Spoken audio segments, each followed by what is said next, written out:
speaker for the first Women in NABA event. But one of the things that I learned is that things get better over time. And so today, I think I have the most amazing opportunity to introduce the second Women in NABA keynote speaker, Ms. Kecia Williams. And I'm going to start with Ms., although she is a doctor. Because when I met her, she was just Ms. Kecia Williams. She was the first of a lot of things for me in our relationship. So we both started at Deloitte, at the time, Deloitte & Touche, at 191 Peachtree Center. No, 191 Peachtree Street, Suite 1500. We started there together. She was in the audit practice, and I was in the state and local tax practice. And so Kecia was my first Deloitte friend.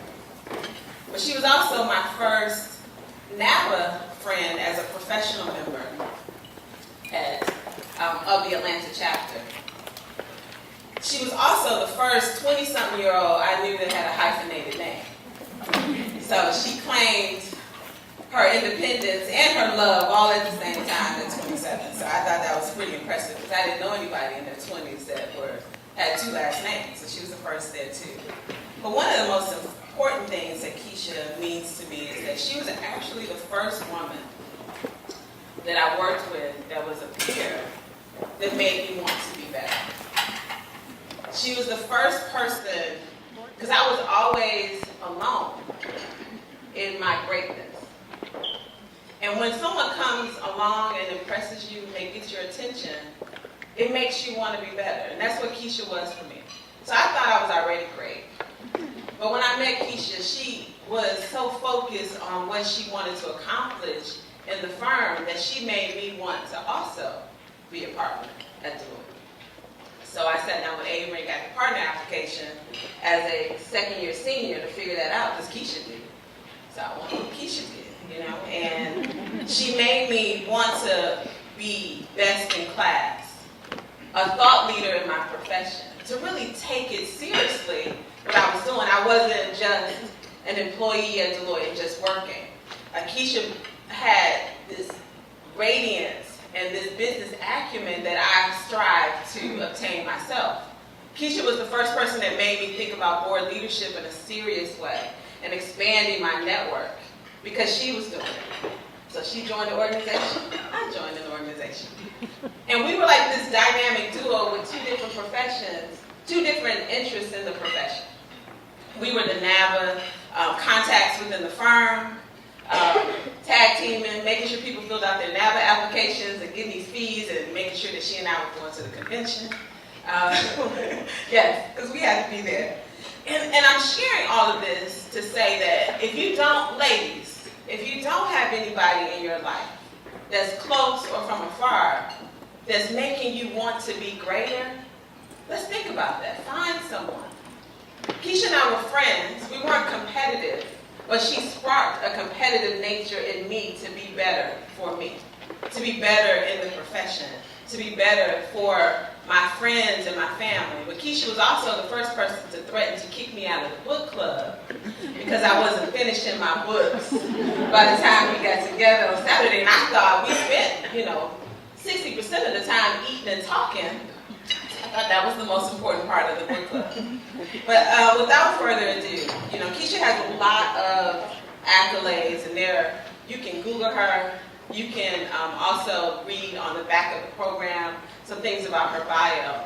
But she was also the first one to leave Deloitte, and we were all surprised. And that says a lot too. She made such a mark on the firm as a young professional, and as a woman, and as a black woman, that when she left, it was talked about in the entire tower that Deloitte was housed in, because she made an impact. And we were so surprised because we were all thinking about being a partner. And then when she left the PCAOB to go back to what? You going to school? I called her like, Kecia, you sure you want to do this? And we hadn't talked in a while. And so she's constantly evolving and managing her brand, and it's been consistent. So at North Carolina A&T as a student, I've talked to Dr. Campbell and others who taught her. The bar was high. When she did her internships, the bar was high. When she worked at Deloitte, she set the bar, and it was high. She left and went to PCOB to do one thing, and before you know it, she set another bar and revolutionized their training and development within that organization. And then she said, I'm going back to school.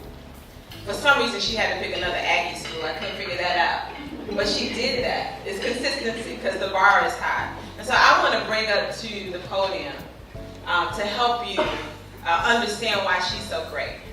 She is just the epitome of professionalism. And with all of that, she is silly as can be. She is so much fun to be around. Always has a great joke.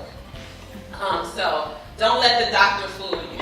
She is approachable. She will come down to where you need her to be in order to hear you, support you, and stand with you. So I want you all to join me with a round of applause in greeting Dr. Kecia Williamson.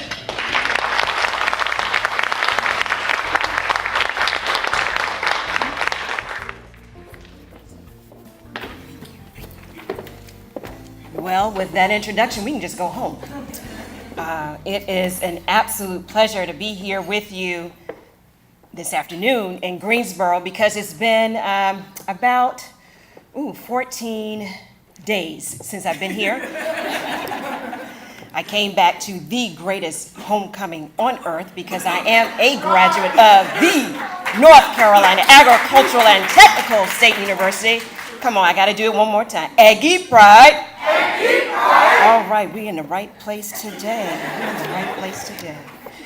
But it's a pleasure to be here where it all began for me in my progression as an accountant. So it's good to be here, and I'm glad that you're sharing your time with me this morning. A special thank you to Janine Brown. I didn't know, I told her not to talk about the book club stuff because I like to read, and I think everybody should read like I like to read. And, some people want to be social. And, I've evolved. I'm a little mellow now in my old age. And so I don't kick people out of book clubs anymore. But it's been good. So, Janine, thank you. It's wonderful to have someone that has seen your entire journey and to still be there and to share what they see in you. And I didn't pay her to say that, but I am so thankful that you came from Atlanta to share your thoughts and introduce me. And for that, I am so, so grateful. I'm thankful for DHG and their sponsorship and their continued support of this event. And I would be remiss if I did not acknowledge the yeoman's efforts of Crystal Martin and the NABA Greensboro executive. Well, let's give her a hand. She is outstanding. She is a technician. She is hospitable. And this has been the easiest thing. I was like, I'm fine, Chris, I'm fine. Do I need to get you this? I'm fine. So she's done a great job of pulling this event together. And I can tell because all of you are here and you're waiting to hear a word. So I could ramble on about, who I know in the audience and shout outs, but I don't want to waste your time. So let's get to the topic for the day, reclaiming your time. Now, the phrase reclaim my time has been discussed very widely over these past few months since Auntie Maxine, because she's everybody's aunt now, she's family, said it in July 2017, and now we have cups and mugs and bookmarks. And where's my sister in here with the Reclaiming My Time t-shirt? Stand up, stand up, stand up, stand up. We got t-shirts. There we go. Thank you very much, Tanya. And we even have a gospel song to go with it. So, it's been talked about a lot, but today we will discuss why reclaiming your time is an imperative for NABA women and NABA men. Now, time. First, let's talk about the concept of time. Now, it is a valuable resource that cannot be bought or created. And an often quoted poem by Benjamin Elijah Mays, who was the president of Morehouse, talks about a minute. And that poem is called God's Minute. And I'll share it with you. I only have just a minute, only 60 seconds in it, forced upon me, can't refuse it, did not seek it, did not choose it, but it's up to me to use it. I must suffer if I abuse it, give account if I lose it, just a tiny little minute. but eternity is in it. We sometimes minimize the power of time until we're at the end of the day, or at the end of the week, or at the end of a lifetime, and then we lament, oh my goodness, where did time go? I don't have enough time.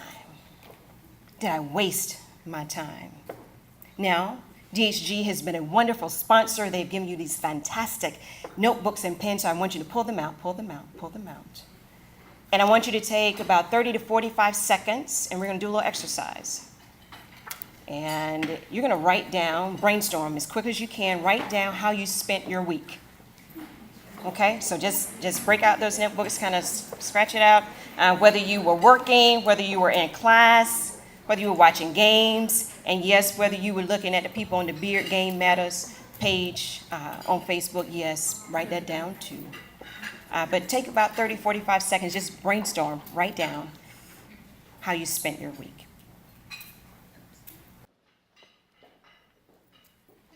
5 more seconds. All right. You can put that aside for right now. We'll come back to that. Now, when Auntie Maxine uttered this phrase, she was in the midst of a congressional hearing and a discussion, and she was questioning the Treasury Secretary.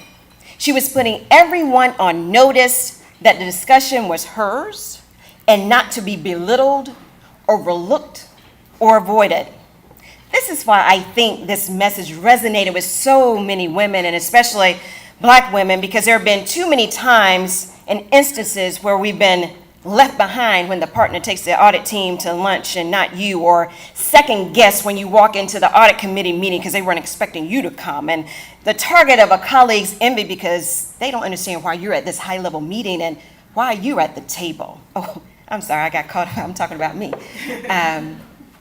But that's why it resonated so much with us.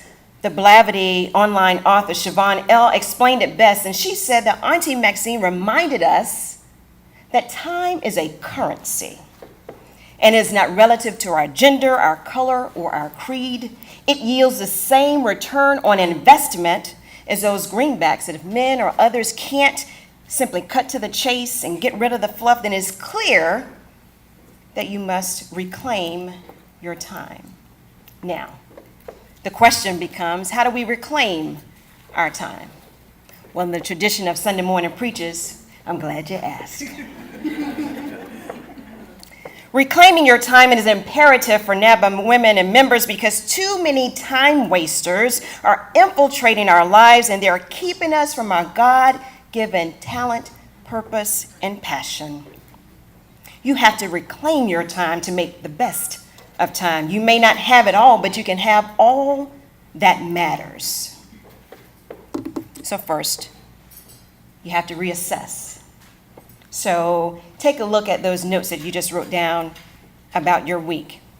And what do you see? And I know there's some brave souls that don't mind shouting out a couple of things on their list. So this is where I need some audience participation. So just give me a couple of volunteers. Tell me, what did you write down on your list of how you spent your week? Social media. Netflix. Sleeping. Presentation, basketball, over here. Working, at the gym. Traveling. Meetings. Dreaded meetings. Writing things down makes us accountable and uncomfortable. Getting to reclaiming my time requires us to really understand what is the current state of our time. That's the reassessment phase. Now, in my current role as a tenure-track professor, there are 3 areas that they grade us on or evaluate us on: research, teaching, and service. And at a Research One university like Virginia Tech, the emphasis clearly is on research, and so your evaluation is really, in those early years, trying to make sure you're hitting research and you're hitting teaching, but not too much service because they want you to allocate your time mostly to research at a Research One institution. And so service means when you're serving on committees, you're an advisor, university committees, things outside of being in the classroom and outside of research. And I didn't think I spent a lot of time on service. You know, I was just this year appointed as one of the advisors for NABA. So I thought, I'm doing okay with service. But the National Center for Faculty Diversity and Development, they send out developmental tips, and they sent out a Monday morning email that required you to kind of look at your time. And the recommendation was that if your overall academic evaluation, meaning for a professor, is only really grading you, expecting you to have 10% of service, then you should only spend about 4 to 6 hours of your week on service-related activities. That was mind-blowing. I was like, 4 to 6 hours? I think I'm okay. Well, it required me to look at my time. And so I started tracking my time and my service. And what to my wondering eyes did appear, I was a little out of whack. I had a lot more service than I thought, because by the time I have a student conversation, I'm on an initiative for the department, the college level wants me to do something, I go to a NABA meeting, that adds up very quickly, because sometimes I can't say no. And I just learned not too long ago, even though I have an advanced degree, that no is a complete sentence. No, period. So it forced me to look at my service differently. And when I hit my metric of 4 to 6 hours, I said, no more service this week. Let me put you on my calendar for next week, or may I shift this to another time? It forced me to reclaim that time and get that time back. And so that reclaimed time is the time that I put into my research. And I'm fighting with SAS and the academics in here, SAS and Stata. These are statistical packages and Pearl and writing, because that's what gets measured, and that's what my evaluation is based on. So I had to get back my time in order to focus on what was being measured. So as you look at your week, think about your goals. For the students in the room, that might be passing the intermediate exam or passing the audit exam, because I'm an audit professor. I want everybody to make a good grade in audit. Or for professionals, it's passing the CPA exam, or spending more time with family, or thinking about moving. This is my 3rd move in my career. And when you think about your end game and your goals, then assess your time, track your time, and see if what you're spending your time on is aligned with your goals. Because you need to remove what doesn't matter and reclaim your time for what does. Now, that whole reassessment process sometimes is uncomfortable, because I heard Netflix and basketball and social media. That's fun. Like, I kind of get caught up in social media too, because now that I've done all these moves, my friends are far away, so I'm just scrolling. Oh, look at the baby. Oh, then, oh, Lord, have mercy. Everybody went to D&B in Atlanta, or everybody's at homecoming, or last night it was everybody's at Howard's homecoming. Their homecoming's not better than our homecomings. I don't understand why they're going. But you get caught up with just scrolling. So really take a good look at your time and reassess.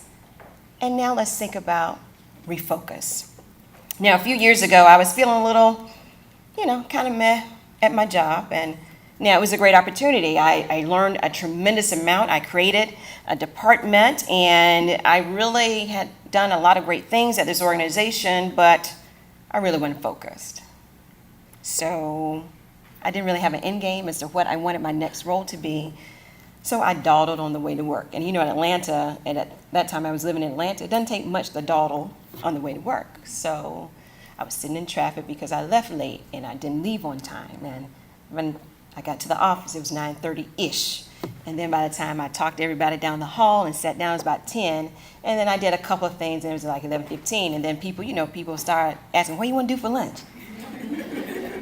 It's just 11:15. I just got here, but come on. Come on, go to lunch. And then you go to lunch, and then you come back, because at that time my office was attached to Lenox Mall. So if I'm already in the mall for lunch, I might as well swing by Macy's, because they had a one-day sale that happens every day. So I might as well go, because my baby needs clothes. I only have one son, and if anybody has an only child, they don't need any more stuff. But I might as well go through there. I get back to my office at 2:15, and then I do maybe 1 or 2 things. I'm like, I gotta leave because traffic's gonna be bad. and had to go pick up Painter from preschool. Did I do anything about that?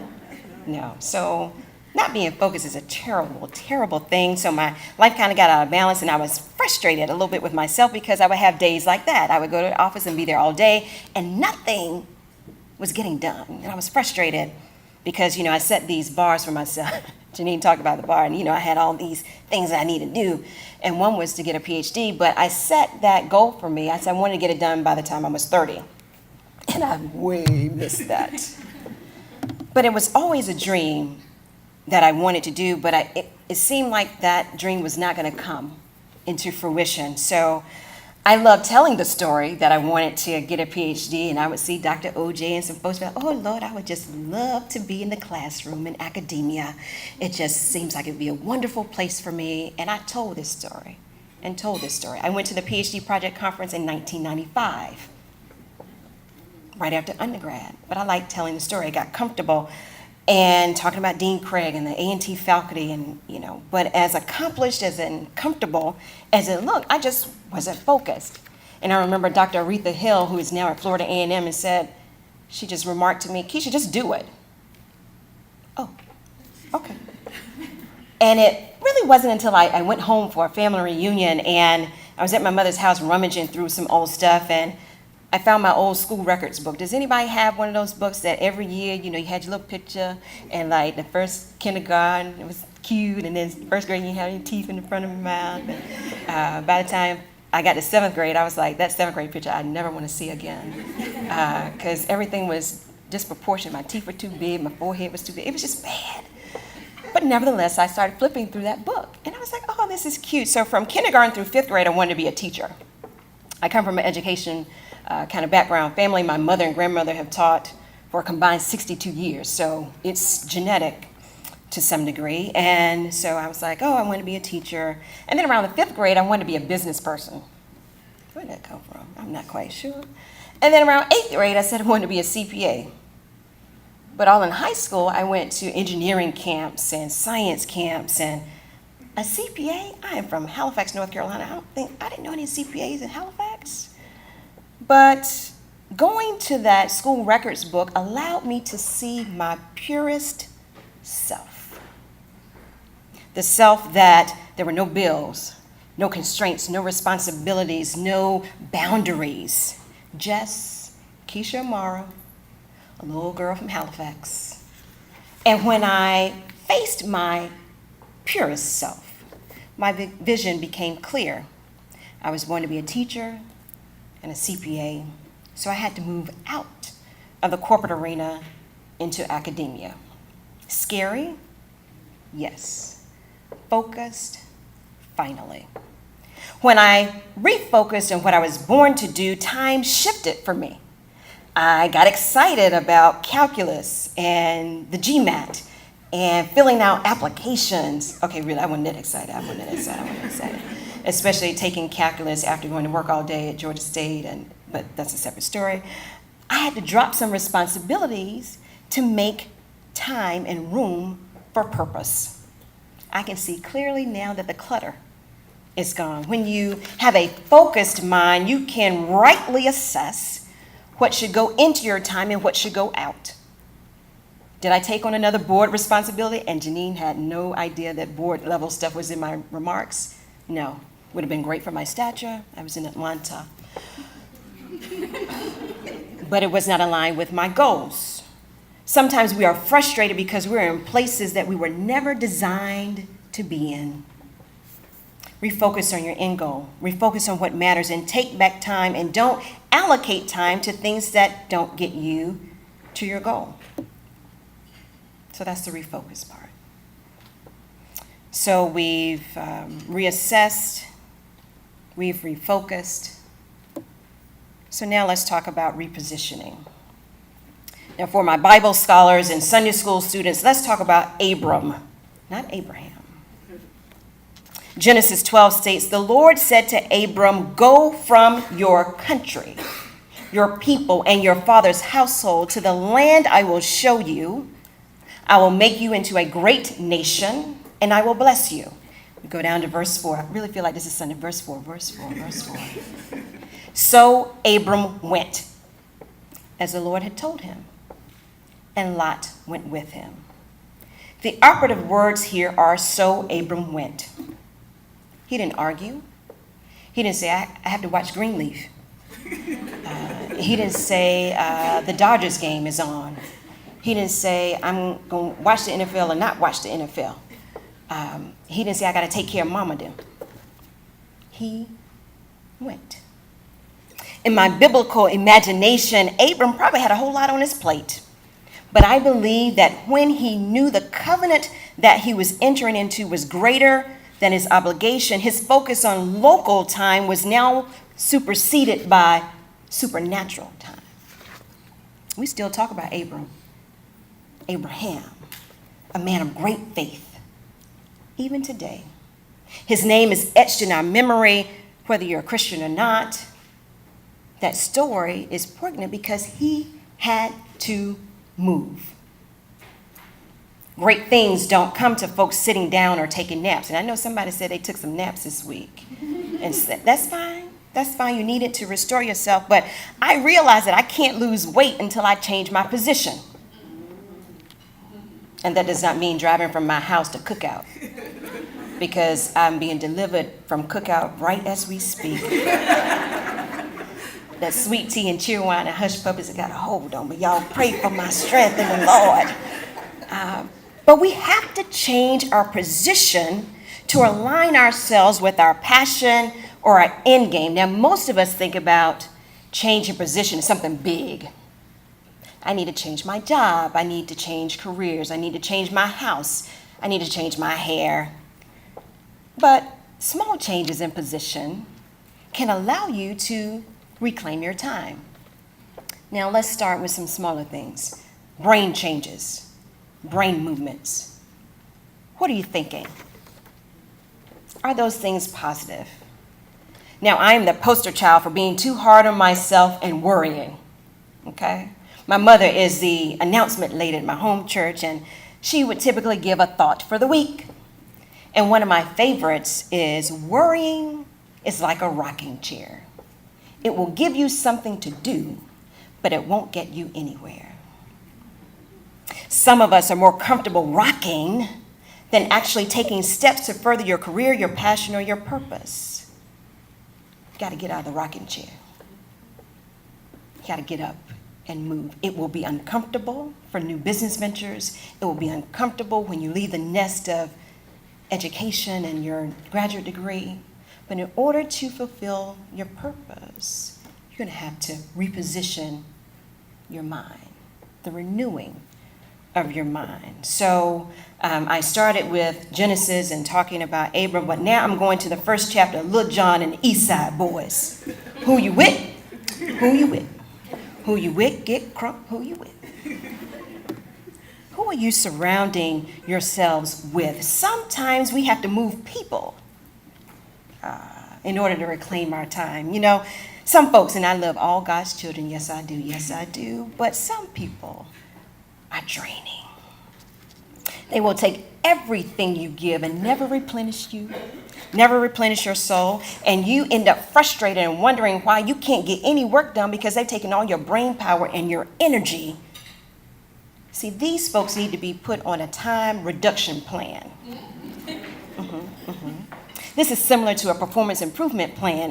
And so you identify the issue and you come up with a strategy and you implement the plan. So for these folks that need to be on this time reduction plan, only give them set times to engage. I'm only going to talk to you for X number of time. I had a colleague that we were all in a PhD program together. And for folks that have pursued this highest pursuit in education, it takes a lot of it is mentally draining. And there are times I would leave my office at Texas A&M and go out to look for my car and say, where did I park?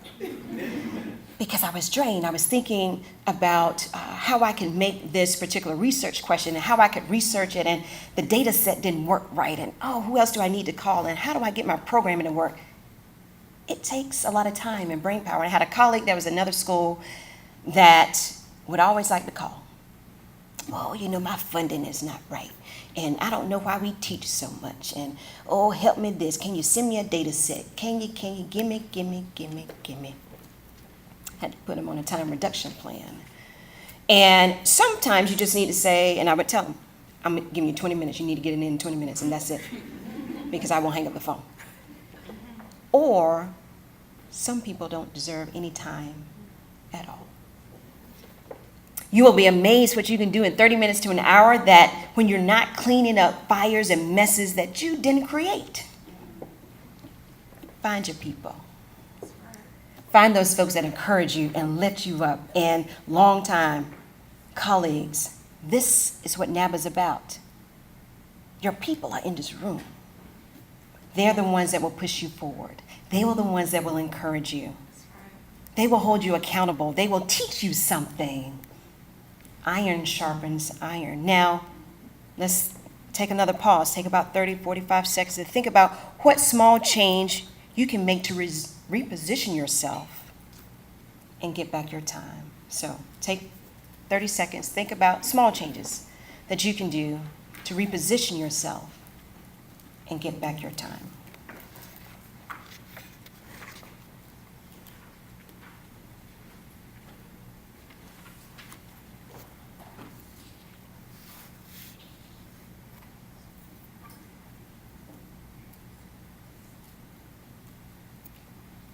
About 5 more seconds.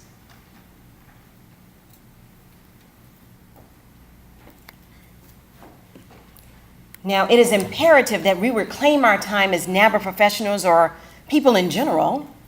But NABA was started as an organization for diverse accounting professionals to network and to provide professional development opportunities. And we are to lift as we climb, but too many of us can't lift because we're too busy climbing and falling down and rolling around because we haven't allocated our time appropriately.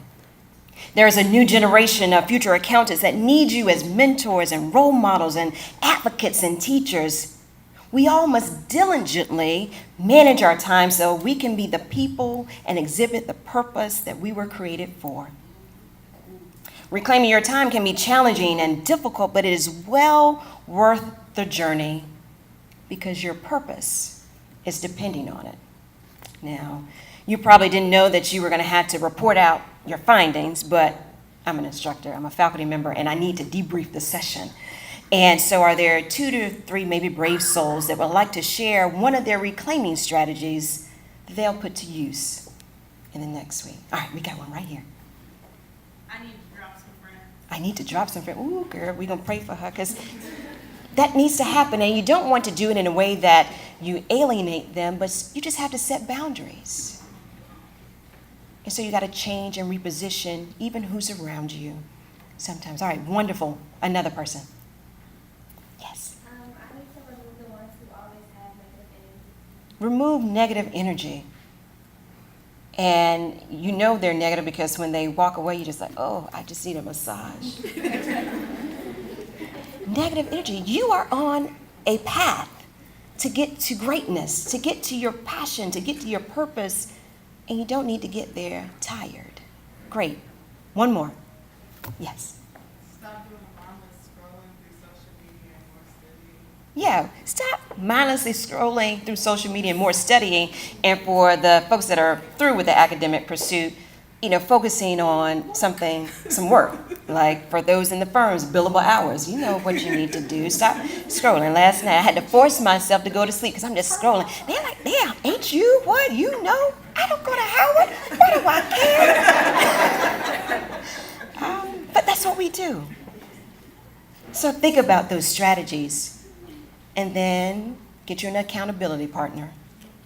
Because it's good to say it in this room and we say, yes, I'm going to remove all social media and friends and negative energy from my life. I believe it right now. And we get out to the parking lot, be like, girl, did you see this on Instagram? Get you an accountability partner. Somebody you've met. We have someone that's traveled here from Wilmington, North Carolina. She needs an accountability partner. Hook up with her. Hook up with somebody that will keep you accountable, because this, as I tell folks that want to pursue doctoral education, it's a marathon. You're in it for the long haul. And so make sure you have someone that helps you get to your place. Now, I certainly appreciate you sharing, and I will end where I began with Benjamin Elijah Mays' God's Minute, but I have a slight variation that I'll call Kecia's Minute. You only have a minute, 60 precious seconds in it. Reassess before you spend it. Just refocus and begin it. You have a purpose. Just admit it, reposition, and get with it. It is yours to reclaim. Use it right, and you will never be the same. Thank you so much.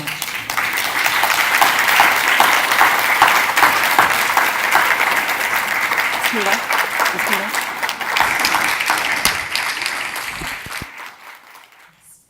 Can you speak to like the process from being a professional and making the decision from a financial perspective, making the decision to further your education and give up that comfortable income that you're getting from corporate America, that you're taking a leap of faith? Yes. The question is, how did I make that decision to move from corporate America into academia and take that leap of faith, because it is a leap of faith, and to do the financial trade-off. And so when people ask me about getting a PhD, it is an all-in proposition. It is not like you can do it part-time like an MBA. It is an all-in proposition. So you really do have to think about financially, what does that look like? And so that's why I went to the PhD Project Conference in 95. Fast forward, I went again in 2010 to say, okay, is this really what I want to do? And then I put together a 2-year plan, because I've been working a very long time back then, and I had a 14th floor office in Buckhead, Atlanta, overlooking Lenox Mall. So, and I got paid pretty all right. They did all right back then. They did all right. And I had a good salary, and I had a lot of obligations. So I really had, that was probably the biggest thing that I really had to think about, and how do I do that? And not have to eat ramen noodles every day, because that's just, y'all can tell, that's just not what I do. But I put together a plan. I had to pay down debt. So that meant, I couldn't buy another pocketbook or another Gucci bag. I had to pay down debt. So there were strategies. I really was very intentional with reducing debt, getting rid of the house, really kind of step, but I call those 2 years my wind down years. Because that's usually when you've been a professional, that's the biggest thing. I don't want to go back to school full time because I don't want to give up my salary. The other thing that I did, I investigated funding for institutions. Institutions vary. I know Felicia's, we're going to talk about going into a PhD program. We have interchanged several emails, and we're going to talk about that. But funding differs across institutions. And so when I was investigating, what is your fellowship package? How much teaching do I have to do? What are other sources of fellowship and opportunities? So I really had to, one, make the decision, do my own personal kind of debt reduction and obligations. And then I really wanted to understand what were those opportunities out there. And then the last one, I just had to do it scared. Joyce Meyer talks about doing some things afraid. I just had to do it. And I also knew that I was only going to school for 4 years, max 5. I really was going to do it in 4, and that's what I did. So it was like 4-year trade-off.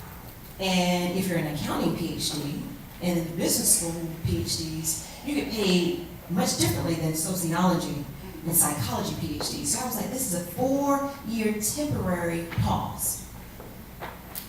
So when I got to the end of my journey, I sent applications to 7 schools, I interviewed at 5, I got offers for 4, and I'm right back where I was before I went to school. So sometimes you have to do it afraid, and I just had to make that calculated decision, and it was just 4 years, and it went by super fast. First 2 years, I'm talking about tests, oh my gosh, multivariate statistics and linear algebra, I'm old, not old, but multivariate statistics, I was like, hell, Lord. And so it was a challenge. But after I passed comps, I was like, I'm done. I went to my dissertation defense and they walked out and said, congratulations, Dr. Smith. I was like, really? Little me from Halifax? Oh, yeah, I'm so excited. But it went by fast. And so you have to look at the trade-off. It was 4 years, and I tell folks, this is my retirement job. I can teach until. So you have to know, and everything has to align. But there was calculated decisions that I had to reduce my personal obligations, evaluate funding, and then I just had to do it. And I was fortunate to go to an institution, Texas A&M, that had plenty. So I didn't hurt for that because I got departmental money and university money. And so those are the questions for folks that are thinking about higher level education. You really ask those questions about funding. And a lot of times there's money that goes unspent because people don't fill out the applications. I remember Delta Sigma Theta Sorority Incorporated, and we have scholarships and fellowships. People don't, scholarship and standards, please send in the application. People don't use it, so they're acting their resources. And now too, they don't apply Yeah. for the scholarships. Right. So there's funding. So don't be afraid of it. You just have to look for it and make sure you come up with a pitch. Shout out. All right, how much time? There's money there. We still have time. Okay. That's it, time. We good? At what moment did you know you were walking your purpose? I'm learning it day by day. I think there are certain places that I know that I'm walking in my purpose, but I think I made the decision to go back to school in 2010, and I was preparing to leave in 2012, and I guess I told my organization at that time, I was with the Public Company and County Oversight Board, told them I was leaving, and I think Dr. OJ invited me back. Made up aside, I got an award that year. I flew and got the award, and it was fantastic. A&T keeps, they take good care of me. And I was driving on campus, leaving that awards event, and past my old dorm hall. And I can't really explain it, but it was a sense of unbridled joy that I felt, that I was back in the academic setting. And I think at that point I said, yes, this is what I'm supposed to do. Will it be easy? No. Will it be some challenges? Absolutely. Will it stretch me? Yes. But this is what I need to do. And it was interesting, former partner, Henry Knight, and a long time ago told me, he was like, Kecia, you would be great as he told me, like a chief learning officer for somebody. I was like, Henry, you don't know what you're talking about. I'm trying to be a partner and do it, and that's what I'm going to do. Sometimes other people can see your purpose and your passion and you don't. And I was like, what is he trying to tell me I can't be a partner? What does he mean? I mean, I don't know if I called Janine, I probably called somebody like, can't believe what Henry said. But, other people can see that. So I think once I, made that decision, I was on campus and I was like, that's kind of it. But other people can see it too. And I ran from being an educator for so long because my mama did, my grandma did. My grandmother taught for 35 years. My mother was a speech pathologist in the school for 27 years. I was like, nope. I'm going to corporate America because I need a paycheck. That's a little bit high. I caught my mother in salary after 3 years of being at Deloitte. And she had been there for 20 plus years with a master's in speech pathology. And I was like, no, that's not, I'm not about that life. But I'm back in education. And so I think, that moment, sometimes I don't know if it was the exact moment where I was like, that A&T moment was one. But I think when you move and you don't have any reservations, so when I hit the down elevator to leave the PCLB on June 1st, 2012, I didn't have any reservation. I walked out the door, hugged everybody, got all my stuff, and hit the elevator, and I went. And so I think I knew that was the time because I didn't have any hesitation or kind of unease with it. And I learned over time, when you're walking in your purpose, you don't have a lot of confusion and a lot of unease. And if you do have confusion about it, just wait. Don't make a decision. Sometimes we make decisions out of pure emotion and, things are not settled. Just wait. Because it's better to wait and make a good decision than rush and make a bad decision. And then you're trying to claim your time because you're trying to clean up a mess that you didn't need to. So that's kind of, hopefully that answered the question. But that was kind of the moment when I was back on campus. After I made a decision, I was like, yeah, this is where I need to be.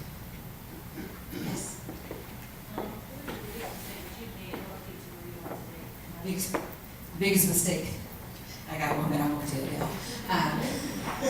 It's a tad bit personal. Biggest mistake.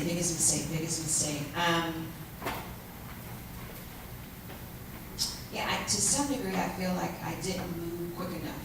And there have been a couple of situations in my life where, like I said, I'm a worrier, and I gotta overthink it, and I gotta think about it, and I gotta go ask you, what do you think about it? And I go back and think about it again. It's the chronic only child, like, yes, sometimes I don't move. And I think a couple of mistakes I didn't do quick enough. My goal is to be in administration at a university level, and I have some colleagues that they went to school earlier, and so they're already kind of at a position where they can do that. So some of my mistakes have been I didn't move when I should have. I've stayed in places and things too long, personally and professionally.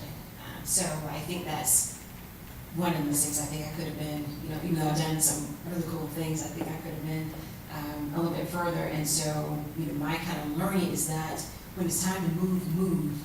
Like that's why I told the story about Abram. He didn't think, he didn't say, well, Lord, I don't know. And he moved. And I think that's my message for me, that I gotta go. Like I can't overthink it, and I can't get, I'm a approval addiction. I need everybody's approval. And I had to overcome that. That some things I'm not gonna get everybody's consensus. And that's okay. I just need one person to bless it, and that's God to bless it. And then I can move from there. But those are some of the mistakes, waiting for approval, kind of stating things, and that has kind of informed now. And I don't know, maybe there's something magical about turning 40. Now I'm like, this is what I'm gonna do. And I thought through it, and I'm gonna move forward. Like I'm not waiting for a whole consensus of what y'all think. Yeah, I'm considerate of people, but it's not like I'm looking for approval like I used to. Hopefully that helps. Thoughts? Any other questions? Yes, yes.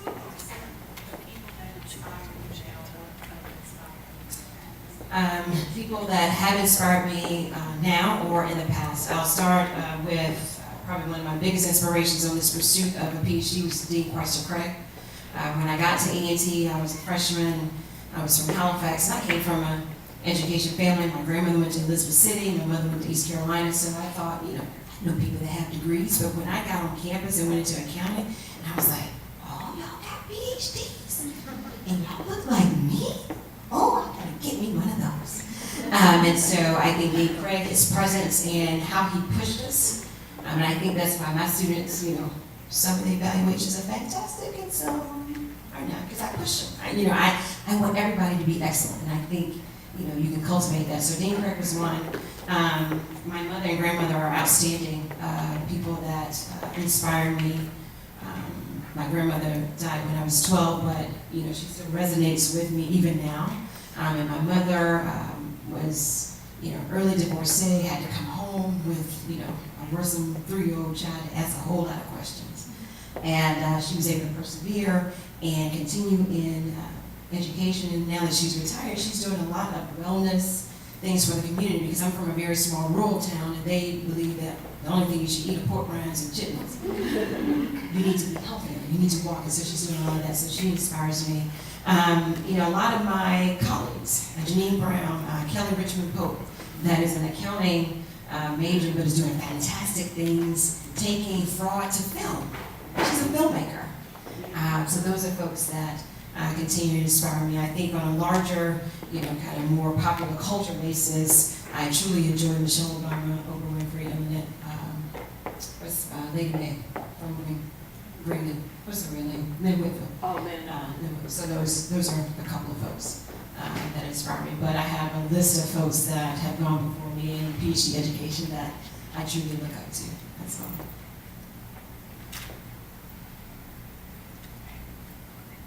Any more discussion? Going once? Going twice?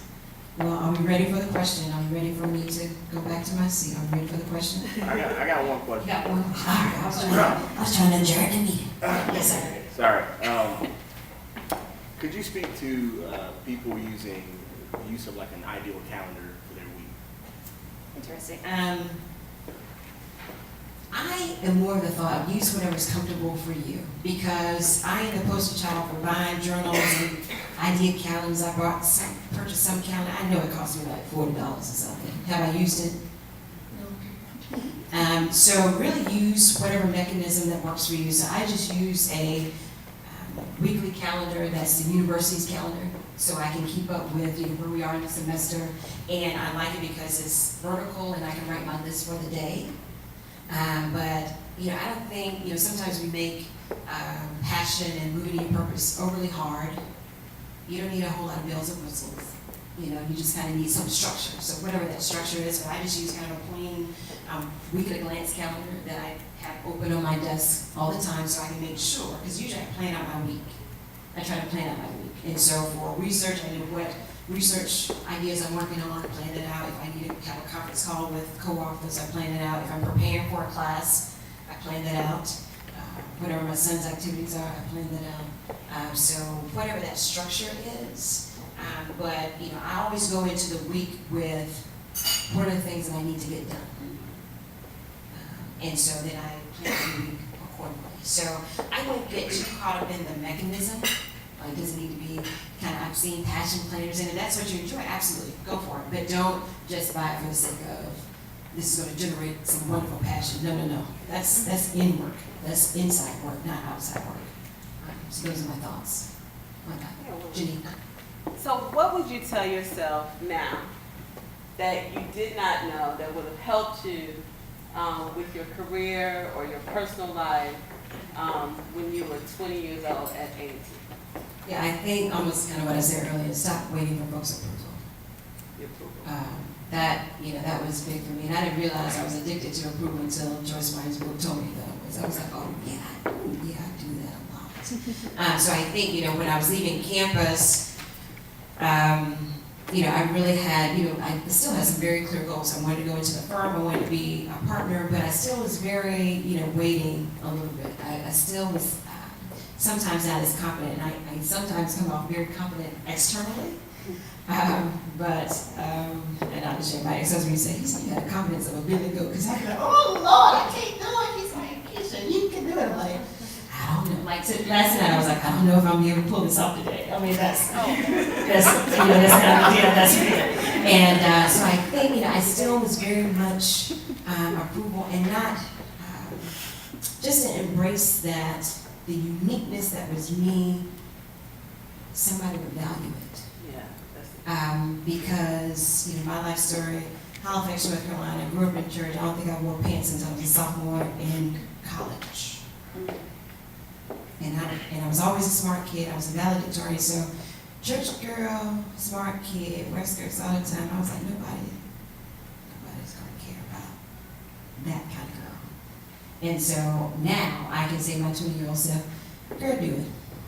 You're fine. You will find your people. There were people that would love you because you want to hear Hezekiah Walker from sun up to sundown. It's all right. And I don't know, this was a conversation a long time ago. Janine was like, he just said the same words over and over again. I was like, but I like it because I don't need too much of my brain. Every is. I can see it out there. So I think I would tell myself, you'll be fine with who you're uniquely packaged to be. You'll be fine. And I think when our younger selves were like, I don't know, I'm not comfortable. I'm not comfortable with letting people see the authentic me. And so we put all this extra on ourselves. Yeah. And that's why when I went home to the Thomas family reunion, on my mother's side, I was like, I'm a Thomas. I've been Kecia Williams and Kecia Williams Smith for so long. I was like, I'm a Thomas. That family is known for sticking to their word and being people of their word and hard workers and long-standing in the community. I'm a Thomas. I'll be okay. And so I think that's what I would tell my 20-year-old self, that your unique package is fine. God designed you for that for a reason. If He wanted you to be like somebody else, He would have done that, but He didn't. So embrace that.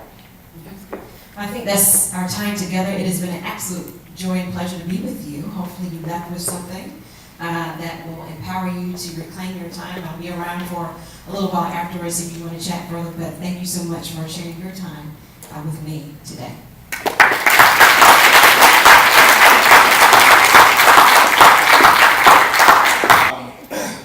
With that being said, I want to introduce the next person that's coming up.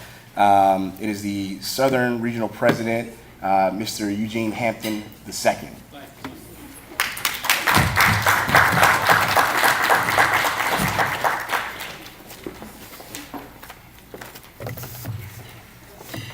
All right, thank you for. Did you turn the mic on? Okay. Dang, you can't hear myself up here. Thank you for having me. And terrible. My name is Eugene S. Hampton II. I am the Southern Region President and a member of the National Board of National Association of Black Accountants. And I want to thank DHD for having us and is supporting the Southern region as well as the Greensboro chapter. I also want to thank our speaker, Dr. Kecia Williams Smith, since Janine didn't mention a doctor at no time. You said you knew what was Mrs. And my only story about Dr. William Smith is a friend of mine started teaching at Virginia Tech, and I told her, I was like, hey, I met your coworker. She's like, oh, that's a rock star in the accounting field. Like, yeah, she just already, even before I met, so that's good. I just want y'all to know these events here celebrating women are a must. As you are watching the news lately, we need to support, women need to support each other, and men, y'all in the back, we need to support our women. So I hope y'all, y'all young ladies look around. These are your peers. When Janine and Kecia were talking, Janine was talking, she saw Kecia as a friend, as a support group. And so you cannot, I hate to say, be catty to your coworkers. You have to support each other because, in the industry, you all you got. So, and men, you have to be supportive as well because you can't, you have to invite your coworkers to these events when they're not there because you're invited. We can't do this alone. And I'm going to turn over to the next person, which is Miss Crystal Martin. But thank you for having me. All right.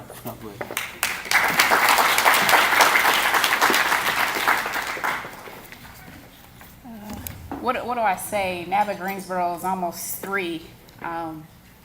Just so proud and to see numbers grow from last year. Can you give everybody a round of applause? Someone challenged me to change the program and charge a little bit. And I ain't gonna lie, I was a little nervous. Free is always good, right? But our numbers increased since last year, so that's just phenomenal. I think we have about 80-something here versus 60-ish from last year. So just another round of applause. I just want to thank DHG. If you're a DHG, if you work at DJ, can you please stand for me? Can we please give them a round of applause? Without them, there's no brunch. So we will talk, sign a contract till maybe 2025. We'll keep going. Just kidding. We'll talk about it though. What I love to see was there's about 80 or so that RSVP'd with corporate partners, but it was even almost between professionals and students, which is outstanding. What I also thought was outstanding, and you know what's going to happen if you know this, there was about 19 non-members.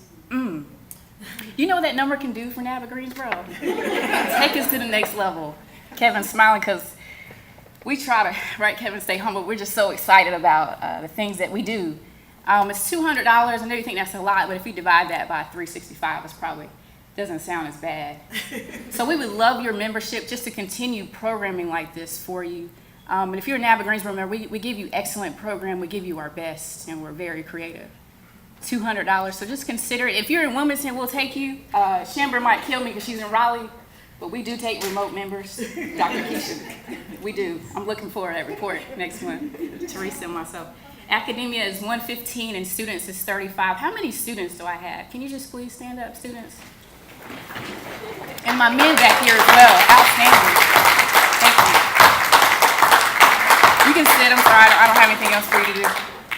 So thank you, my NABA men back here and over here. They were great. They got here at 10 a.m. and helped greet you guys, direct you. So thank you. Thank you for that. Dr. Kecia, that's you. You can look at me. It's okay. Dr. Kecia Smith, you did outstanding. Can we give her another round of applause? Eugene is right. She's a rock star. I had no clue who she was. I did some investigating and got a couple green lights. I said, we'll go with it. So on behalf of NABA Greensboro, thank you for being our second speaker. We have a little something for you. It's not much, but it'll help you get back home.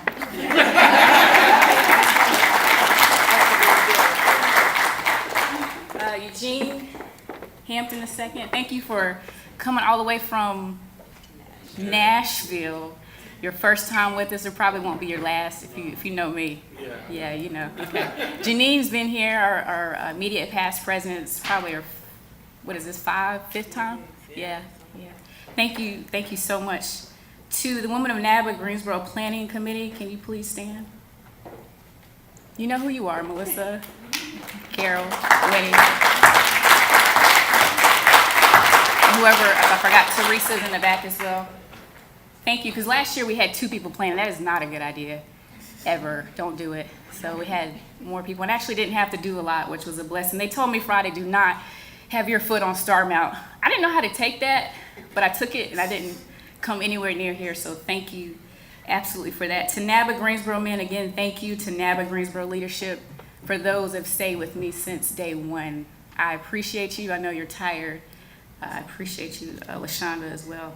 So if you have evaluations in your DHG notebook, just do ask that you fill that out, especially for those that want your CPE credit, if you could fill that out for me.